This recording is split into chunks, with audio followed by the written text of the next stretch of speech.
Hey guys, it's Khadroth again. So today we're going to be going over the skill priorities for your servants, kind of how to approach them, kind of the strategies behind it, and what it can do for your account. Now, first off, I want to start out by saying a quick little blurb here about the fact that on Twitch, I always do account review streams about every other month. I've been doing them for a long time, so this is kind of where I come from on a lot of this.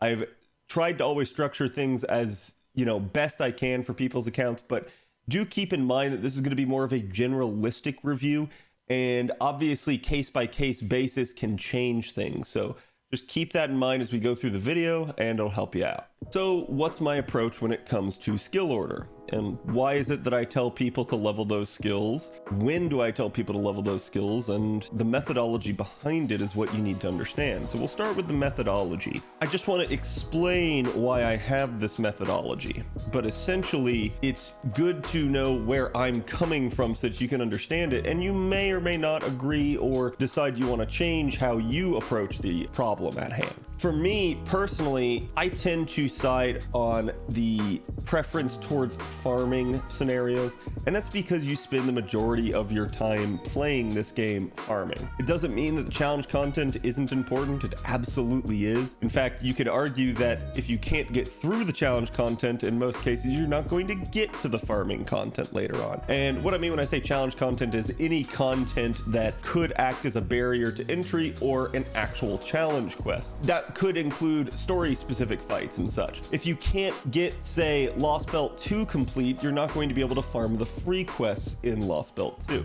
That's why it's important to still be able to clear challenge content, and I will still tell you guys to do these things accordingly. However, there's a couple of things that basically span the gap. There are things that are so important that they should be focused on right away because they help you in both challenge content and farming, and those are going to be the support casters. I'm going to use the term support casters loosely because not every major support in the game is going to be a caster. I just kind of want to mention that in the case of Merlin or Scotty or Waver or Reigns or Castoria or even Nero Bride, when you get your hands on them for your account, they need to be one of your biggest priorities. Each one of them can really make or break your account. And while not all of them are going to be at their fully buffed status right away for you, they can still be a unit that you know you're gonna need regardless of which side of the equation you're on, be it farming or challenge content. So take everything I say now and understand that regardless of the skilling priority,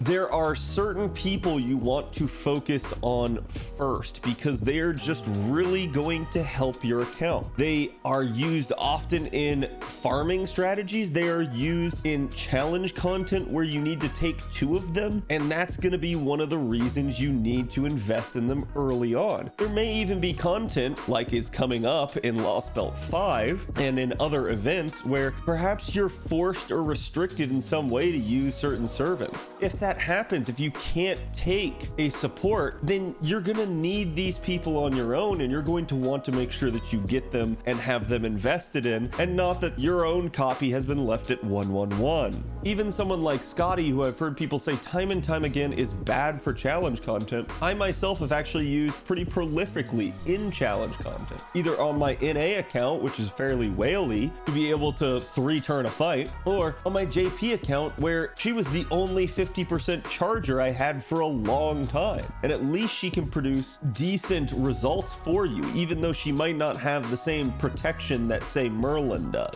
This is kind of what I mean when I say these are the people that you want to work on first, regardless of the rest of the advice I give in this video. And so now you're probably going to ask me, then what's the skill order for leveling these people up? Why is it that I should focus on them as opposed to, say, a damage dealer? It's going to depend on how you need them at the moment. You can typically say that certain skills should be the first priority, but it might be that, let's say, take Merlin, for instance, where you have his damage dealing skills. Maybe you're coming into a fight where It's not necessarily damage that's the issue. Having Merlin's kit is enough as it is, and maybe instead you actually need his invuln on the lowest cooldown possible to combine with another Merlin and be able to protect the party enough. That's kind of what I mean when I say that some of this is still up for debate, and it's why you want to try to think about this more than learn this is the order. You need to think about why you need something, and then you can be justified in doing what you do. And there are a whole lot of skills in this game. I'm not going to go over every single one with you guys, but I am going to talk to you guys about the strategy behind it. Keeping in mind that your supports probably need to be one of your first priorities, whichever ones you have of them. I want you guys to also think about what it is that enables you to be able to tackle a lot of the content. And there's some pretty easy go-to solutions when you start to think about that. Number one on that list, in my opinion, is charge skills. Charge skills always need to be one of your highest priorities. They're probably going to be the thing you work on first for just about every servant. But I don't want you guys to do this blindly, so let's explain what I mean on this. So when I say charge skills, I mean anything that increases the party's noble phantasm gauge. That could be straight up charge, that could be charge per turn, that could be absorbing from an enemy and draining them and getting some of the NP. The thing to understand about charge skills is that they are enablers. They allow you to be able to dish damage out at a higher capacity and faster, and that's why they're so important. Having a charge skill at rank 10, especially if it's a 50% charge skill, can allow you to start with a 50% starting charge craft essence and just fire off the noble phantasm with no other help. That can be huge for farming applications. Challenge content, it depends. You might have a challenge fight where the boss just has drain and the charge skill might not help you out too much, but it'll still probably help you offset whatever that effect is. So in most cases, charge skills are really useful in challenge content. I want to emphasize that these are super important, but you need to understand the differences between them. So when you're going to look at leveling a charge skill, which one should you level? And that's going to depend. I'm going to tell you flat out that for most cases, you don't need to focus on a charge skill that doesn't actually level with the leveling of the ability. There are plenty of skills like this out there in the game, and you need look no further than, say, Waver, whose charge skills are actually locked in at a set amount. But you still want to level Waver skills because, again, they have really good effects to them, like additional damage or crit damage or defense for the party. Obviously, I'm not telling you not to level that, but typically speaking, if you get, say, someone like Bedivere, it's not nearly as imperative to have leveled his second skill. Why? Because the charge skill is, again, just flat. So whose charge skills do you want to level? Pretty much anyone whose charge skill levels up as you level the skill. Take Achilles here, for instance. He gets 30% charge. That's going to allow him to be used with potentially another support to get to full, potentially some starting charge, who knows. But there are some circumstances where it's not as imperative to rank 10 the charge skill. You still might want to invest in it, but not so much. And a great example of this is going to be Nitocris here. As you guys can see, Nitocris's charge skill actually goes beyond 100%. While yes, overcharge is a thing and it can have interesting effects and possibly lead to more damage depending, in most cases you're actually fine right here on rank 8 with 102%. So you don't need to rank 10 Nitocris's charge skill unless you're trying to get it there for the cooldown, which can be a thing. I'm going to tell you that in most cases, charge skills that go beyond 100% don't need to be fully invested in. Medea is another great example of this as she levels up far beyond that. Same thing with Cersei. So in those cases, you can typically take their charge skills, I believe, to 4. Keep that in mind. There also may be times where you may say, okay, I don't have the resources to take the charge skill to 10 at the moment. And that's perfectly understandable. I'm going to tell you that it needs to be your goal to get it there and to farm for that. But at the end of the day, you can't do that right now. So instead, I'd like to say, find a good break point on the skill and determine where it's good for you. Another easy example of this is Arash's third skill that he gets after his strengthening here. I highly recommend everybody to eventually lore Arash's skill. skill. That rank 10 gets you 30%, and as a buster unit, that allows him to be used even with the likes of Merlin of 50% starting charge if you get that. That's pretty insane. But for a lot of people, they might have an MLB imaginary element, and so rank 5 or even 6, if you feel more comfortable with the reduced cooldown, can really help you out and work with that. Now again, I'm saying rank 5 also because this will actually round up in most cases, so it's not a huge deal. But if that's all you can get the skill to at the moment, do that. Get it there. That way it can be used with at least one craft essence rather than all the way down here at rank 1 where you're going, oh crap, now I need a K scope for that. It's a lot higher barrier to entry and it's not something you want to have to rely on. So again, it's super important to level up the charge skills. Getting them all the way to rank 10, getting the full flat amount that you need at the end of the day is going to help you use better craft essences, better supports, and push damage even harder. And don't forget, by the way, this doesn't have to be just your normal charge skills. We also have stuff like absorb and charge per turn that you guys want to pay attention to. Getting those to the flat, nice, even amounts at rank 10 is often imperative for your account. So now you've heard me talk all about the charge skills, and you'll notice that there was one big thing that I emphasized in that segment: damage. Charge skills are important because they help increase damage. So then what would logically come after that? Damage. Yes, that's right. Damage itself is the meta of the game. Most people don't want to spend all day just sitting there doing fights as long as possible. Most people want to get the fight done as fast as possible, not to waste their time, or because again, maybe you're just farming a crap ton and you really need to keep going and get to that next node that much faster. In doing that, you want the most damage you can to be able to reduce it to 3 turns or less. The 3-turn meta is so important because of this, because it's so efficient for farming purposes. It's so efficient for your time. It allows you to get in and get out and get on to the next thing faster. Basically, now we get to talk about damage skills. This is going to be one of the more nuanced segments. I talked to you guys a little about charge skills, but damage skills are all over the place. So how do I determine which damage skill to level up first? What if a servant has attack up? What if a servant has buster up? What if a servant has NP damage or something else in their kit? How do I determine which of those things to target first? To be honest, there's no rule. It actually depends on every single individual servant. What you need to do when trying to figure out what to focus on a servant is go into their kit and look at it and try to determine what would help the servant the most. A great example of this is Salter. Now, Salter, aka Saber Alter, has a lot of stuff going for her. Her Noble Phantasm hits hard, exceedingly hard for a 4-star. She's often been called a pseudo 5-star because of it. The thing to understand about her is that she has both Buster Up and Charisma in her kit. Charisma is an attack up skill for the whole party, not just her. So which of these two skills should I focus on first? Well, the answer to me is fairly obvious. It's the Mana Burst.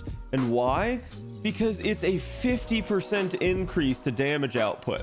That is really going to help her right there. And I say that, I know the math is not a perfect 50% and all that, but the thing to keep in mind is even if you're just eyeballing this, look at this. This is a lot better. It's an A rank 50% scaling skill versus her Charisma, which is E rank 12%. Now, while yes, it does last 3 turns, and yes, it does help the party, I often will go after the Mana Burst first on Salter just to help her push damage. So that's the thing that I've come to realize is that over time when I'm talking to you guys, often, especially early in your account's history, need someone who can carry. You're not necessarily leveling the servant for their ability to buff others. That's what the supports are for. Instead, most of the time, you want to first make sure that the servant can perform adequately in their given role. So I will always tell you to go after the better scaling skill first. And so again, while this does affect up to 3 people for 3 turns, I'm still going to tell you that largely the Mana Burst is probably going to be what helps her damage output the most. However, from watching this right now, you might be saying, oh crap, I leveled up the intuition first or something. I leveled up the charisma first or whatever. Just understand, there's no wrong answer to any of this, guys. This is just priorities. You need to understand that while, yeah, you should be doing the charge skills first, it still might be a servant where it's still really good to have damage. Maybe you didn't need the charge skill right away. Maybe you had adequate support for the person and the damage skill was actually more necessary because that's what you needed them for at the moment. So keep that in mind as we go through this. Just because you've leveled something up doesn't mean you were wrong to do so. It just means that maybe now you should refocus those priorities. So what do you do if you find yourself faced with a servant like Iskandar, who has 3 different skills that all increase his and the party's damage output? At that point, again, remember, there's no right answer. Level up what you can. Take him as far as you can in all 3 of these because they're all good damage dealing skills. Each one of these is a high priority for him. Now, while the mana burst might help him the most, you also have things like his tactics and his charisma, which are going to help out the party. Typically speaking, you might be using Iskandar in a multiple MP setup with other units. In that case, it might be more worth to work on the charisma and the tactics before the mana burst. But I'll leave that up to you. Again, there's no wrong answer here. So just go with what you want, go with what suits your playstyle and team composition the best. Keep in mind, there are still more damage skills out there. And there can also be special support type skills that further enhance damage. So something to keep that in mind with is going to be stuff like buff success chance. Taking a look at, say, Ozzy's 3rd skill here, a lot of people won't level the skill up with a high priority because, well, you're guaranteed 20% charge. They think, oh, I don't need to do this. Then they'll look at the Imperial Privilege and go, hey, this is really strong. I really like the fact that I get 40% attack up for 3 turns from it. But what they often overlook is that 60% chance with Ozzy. And so here we have a case where I might not want to level the damage skill first. I might actually want to level the charge skill that doesn't scale with charge. Why? Because look at the party buff success rate that he gets. He gives 40% buff success rate. So it's gonna feel real awkward when you have your rank 10 Imperial Privilege that fails because you didn't level the 3rd skill. And so in this case, I'm gonna tell you actually probably should level this skill first because even at a base value, you're still getting 20% attack up. So yeah, it's definitely worth in certain cases to prioritize another unique skill over the damage dealing skills. Another decent example of this is going to be David. So David actually has a nice skill called Harp of Healing that's going to allow the entire party to dodge anything that doesn't have sure hit or invuln pierce. At least David's primary use, even though he has charisma in his kit, is this Harp of Healing. That's going to be the majority of the reason why you're using him. So this would be my priority on him for leveling because of that. It's a good idea to keep in mind what the servant's use is, what their kit is, and when you're going to apply them. That will give you a better idea of what to level first. I'd also like to draw really quick attention to the fact that if you have card type damage dealing skills, especially if we're dealing with anyone who's a sort of looper or something like that, you really want to focus on those because they're going to be super important, not just for damage output, but for the ability to refund and perform a loop with the servant. That's going to help you again in those farming applications. Also in that same vein, as we're thinking about looping and such, keep in mind that card type up on an ally is probably a better solution than investing in card resistance down on an enemy. There's a couple reasons for that. One of them is the fact that if it's a multi-turn buff, it can probably be carried to another wave, whereas Buster Resist or Arts Resist down or whatever is going to live only on that target. Even if it does last for multiple turns, unless you're in a challenge type of environment where it's taking you multiple turns to kill the enemy, it's typically always better to have card type up on yourself than card resistance down on the enemy because the enemy will die and you'll move on. Also keep in mind too that buffs for yourself can't really fail unless they have a % chance to, and debuffs on the enemy can. That's one of the big issues, is that a lot of enemies can have just native debuff resistance and you'll watch it fail. And where it won't matter is on the side enemies, which typically don't. Where it will matter is on the big health servant enemy that will have resistance. And so that's where you really want it to succeed. But they're still worthy of investing in, just not necessarily going to be as high of a priority for you if you get the opportunity to choose between a resist down or a buff up. And so now, as you saw with David, there are other skills out there that can enhance the party's survival, or just be sort of auxiliary to damage, or maybe just, you know, help debilitate the enemy. This is where it starts getting a lot more muddy as to what to level up for skills. This is where you start really needing to pay attention to the servant's kit and actually determine how far you want to take a skill, where's the good, nice breakpoints, and so on. So next up for me, I tend to focus on crit skills. I want you guys to keep in mind that from here on out, pretty much everything else is interchangeable. It's going to depend entirely on the servant, it's going to depend entirely on their use, it's going to depend entirely on where you're applying them and the team around them. When it comes to crit, I'm gonna work on it next because it's a pseudo damage skill. Yes, all of you will say it is damage, but it's not damage in the sense that it's gonna increase the noble phantasm. It's not gonna help them probably in most farming applications. But in challenge content, or in cases where you can't easily clear the high health enemy in a node, crit becomes a lot more important.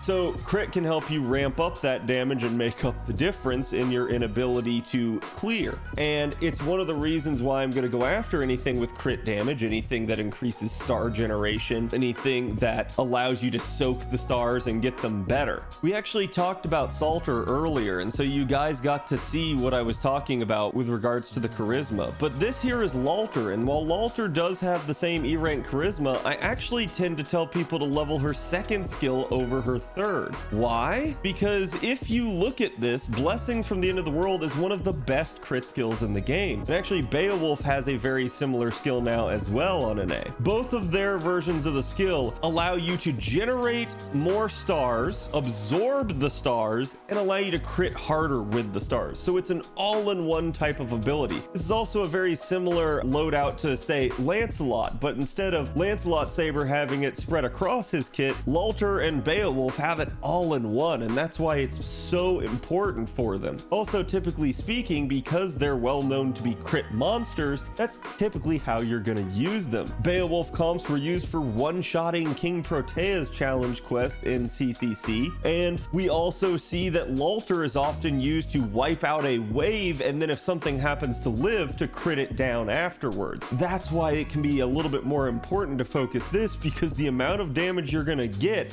plus their normalized use is so important for them.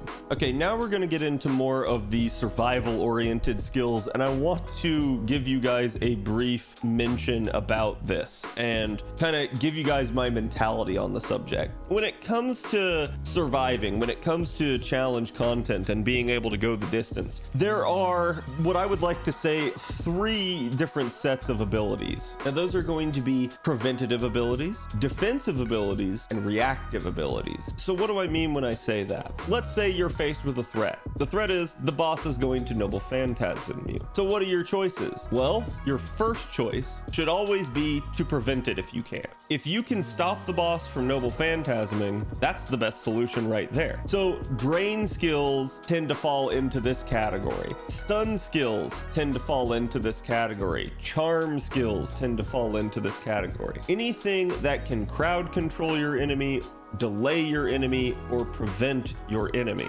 Next up, we have the defensive skills. Let's say you can't prevent it. What do? Well, now your goal is to try and weather it somehow. These can be debilitative abilities, so things like reducing the enemy's attack, reducing its noble phantasm damage, or reducing the amount of damage you as a party take. So these can be defense up, damage cut, or the hard defensive skills, which are obviously the preference that most people use: evasion, invuln, or solemn defense now with Castoria. Guts as well can also function here, as it allows you to basically take the hit regardless of the amount of damage. However, Guts to me is still probably going to be worse than evasion or invuln if you can actually evade and invuln it. If you can't, that's where the problem comes in. And last but not least are the reactive skills. Reactive skills tend to be the worst worst way of dealing with a problem. Why? Because you didn't debilitate the enemy, you didn't prevent the enemy, you didn't reduce your damage. Instead, you just took the hit and tried to heal. And the reason that they're the worst in FGO tends to just be based off the fact that your health pools and your servants tend to be low enough that they'll die to any sort of threat like a noble phantasm. It's often better, instead of reacting,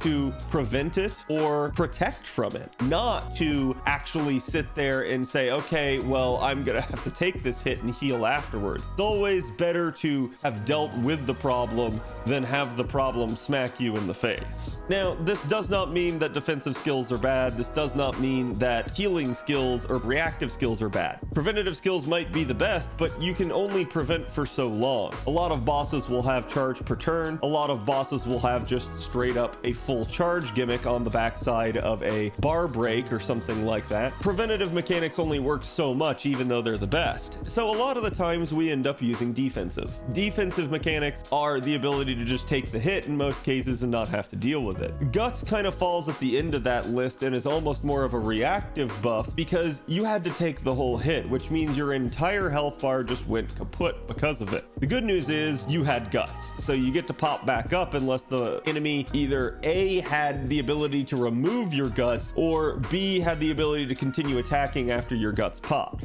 And there are some glitches involving both taunt and guts that can make an enemy stop attacking, but like I said, typically speaking, you'd like to prevent it or just have a better way of defending it if possible. So now with that in mind, your preventative stuff is going to be your drains. It's going to be stuff like your stuns and your charms. These are the important skills to try and get to at least a functioning level. Drain especially is often accompanied by absorption, aka charge. So it'll be one of the early priorities for you regardless in most cases. Stun skills and charm skills tend to not be my highest priority just because of how they are implemented into the game. A lot of charm skills have a chance to fail. You're only given, say, even at rank 10, 70% chance to succeed. Same thing with a stun. Then there's also the enemy's ability to resist the effect, which can be problematic, which actually I'd like to give a special shout out right now to the fact that NA just recently did get the change to